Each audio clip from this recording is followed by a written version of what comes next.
So now that the Democrats have taken back control of the House of Representatives, it's time to have some uncomfortable conversations about leadership.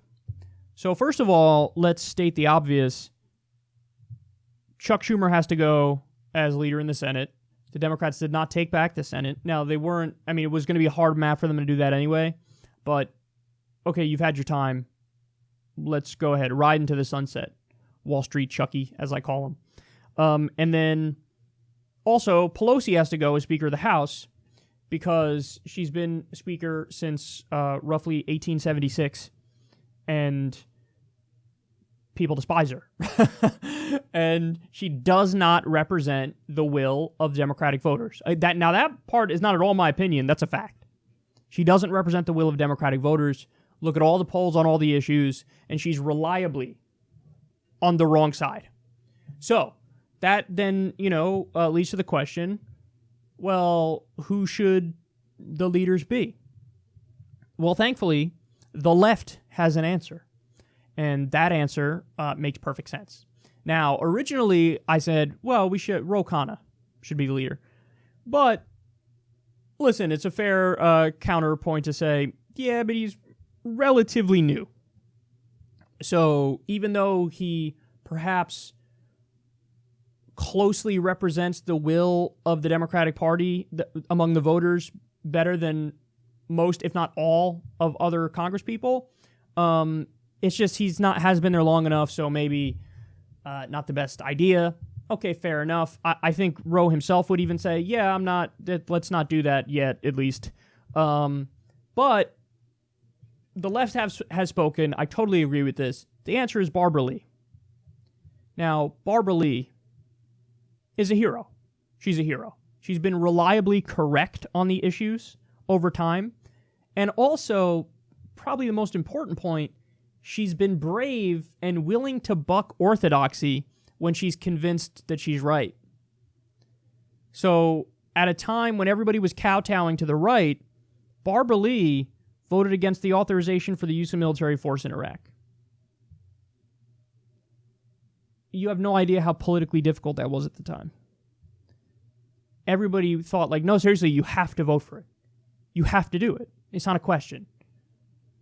And she was an independent thinker.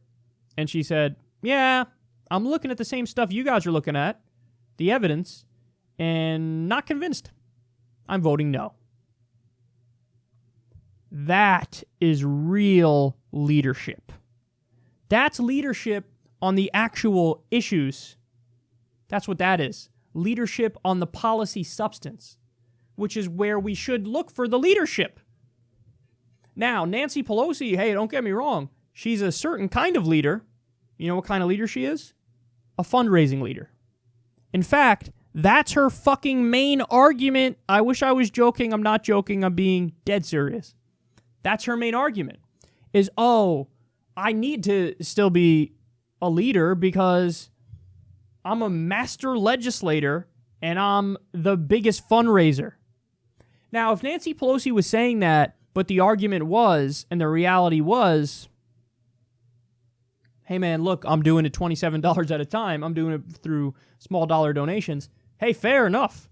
I would 100% not be doing it in a segment if that was the case. I raised the most money and it was through small dollar donations, so we're beholden to the people. Awesome. But that's not the case. And we all know that's not the case. It's big pharma money. It's for-profit health insurance company money. It's Wall Street money. It's military-industrial complex money. Shock, shock. Remember when Donald Trump started bombing Syria and the media was fawning all over him, talking about the beauty of our weapons, and this is the day he became president? Well, Wall Street Chucky and Nancy Pelosi came out there and said, kind of agree with him on this bombing campaign. I wonder if that's because Democrats have close ties to the so-called defense industry and the military-industrial complex.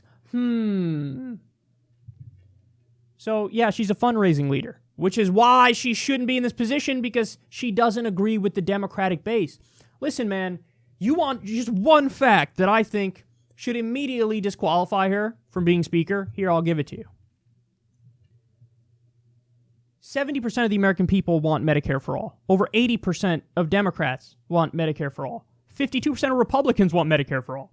This is a giant winning issue for the left. Healthcare repeatedly ranks as the number one issue in all the exit polling in the midterm election. Healthcare was the number one issue. Nancy Pelosi does not support Medicare for all. The overwhelming will of the Democratic voters. She spits in our face and goes, I don't agree with that. I don't want that. Now there's over 120 Democrats in the House that are officially for Medicare for all, HR 676. As the leader, she's like, no. Well, then you're not leading.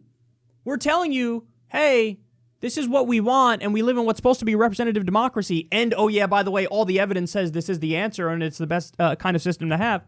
And she says no.